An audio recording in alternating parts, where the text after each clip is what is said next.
Subsidy cylinder देने को जा रही है, 40 लाख आदमी को भी देने वाली बात कर रहे हैं सर, इसके बारे में आपका क्या सोचना है? ने भी गवर्नमेंट की तरफ से स्टेटमेंट जब आएगा तो उस पर भी कुछ तबसरा कर सकूंगा मैं। अब आप बोल रहे नहीं मालूम मेरे को, मगर पहले ये बताया गया था कि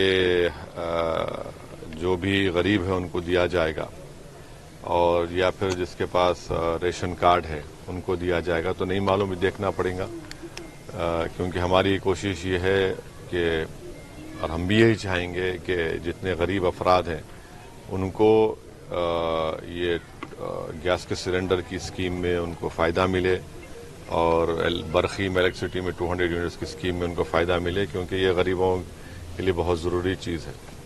थैंक यू सर।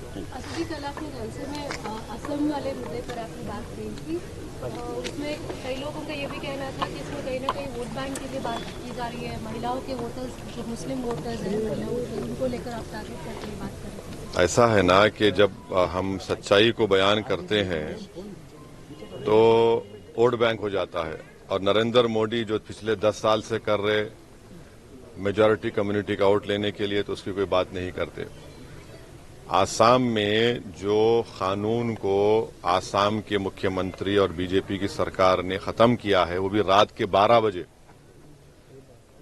12 बजे वो कानून खत्म करे, जो 90 साल पुराना कानून है। उस कानून के तहत आसाम के मुसलमानों की शादी वहां के रजिस्ट्रार या काजी के तहत होती थी, और उसके बाद उनको निकाहनामा का सर्टिफिकेट मिलता था।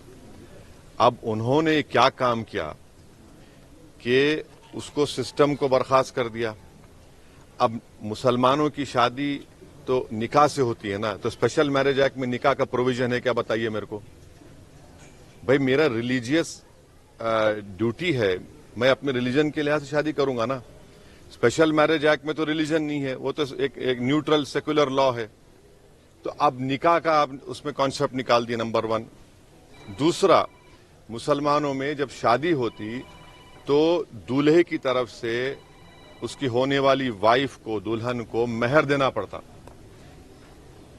महर मुअज्जल माने फौरन दे देना, उसका जिक्र होता उसमें कि इतने महर इतना दिए, या बाद में देंगे तो उसका भी जिक्र होता।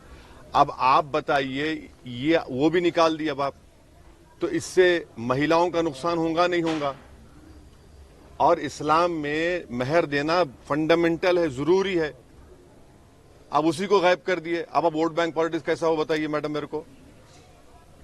आप महिलाओं को जो राइट है महर का, जो किसी रिलीजन में नहीं है, आप उससे उनको महरूम कर दे रहे। आप चलिए चुप, आपको बोलेंगे बोला उसमें उसका निकाल दिए। अब आप ये बताइए कि स्पेशल मैरिज एक्ट में क्या करना है मेरे को। और स्पेशल मैरिज एक्ट का आपको मैं बता रहा हूं, स्पेशल मैरिज एक्ट में अगर आपको रजिस्टर होती है शादी, तो इनहेरिटेंस भी नहीं मिलेगा मुस्लिम पर्सनल लॉ के तहत। ये स्पेशल मैरिज एक्ट का मामला है। तो ये मकसद क्या है कि मुसलमानों को उनके रिलीजन से दूर कर दिया जाए, उनके रिलीजियस प्रैक्टिसेस से दूर कर दिया जाए। मेरा निकाह मैं नहीं करूंगा, स्पेशल मैरिज में कैसा करूंगा बताइए। और फिर उस बच्ची का क्या होगा, उसको महर नहीं मिलेगा। तो महर एक फंडामेंटल कंपोनेंट है मुस्लिम मैरिज में, और वो होता भी नहीं उसके बगैर। अब दूसरी बात यह है कि आसाम में जो मुसलमान है 51%, 51% मुसलमान आसाम के 20% सबसे गरीब लोगों में शुमार होते। आप उनकी गरीबी दूर करने के लिए क्या कर रहे बताओ। आप ही तो, आपकी सरकार है ना। और वही परसेंटेज आप देख लो नॉन मुस्लिम में कम है। गरीबी जिसमें ज्यादा है वो मुसलमानों में, आप उनकी मदद नहीं कर रहे। और इसी चौथी बात यह है कि भारत सरकार का डेटा है, 12 लाख बच्चियों की या बच्चों की चाइल्ड मैरिज हुई। कितने मुसलमानों की बताओ। मैं चैलेंज कर रहा हूं आरएसएस, बीजेपी, विश्व हिंदू परिषद और वहां के हेमंत बिस्वा शर्मा को, बताओ 84% नॉन मुस्लिम की हुई चाइल्ड मैरिज, 11% मुसलमान उसमें है।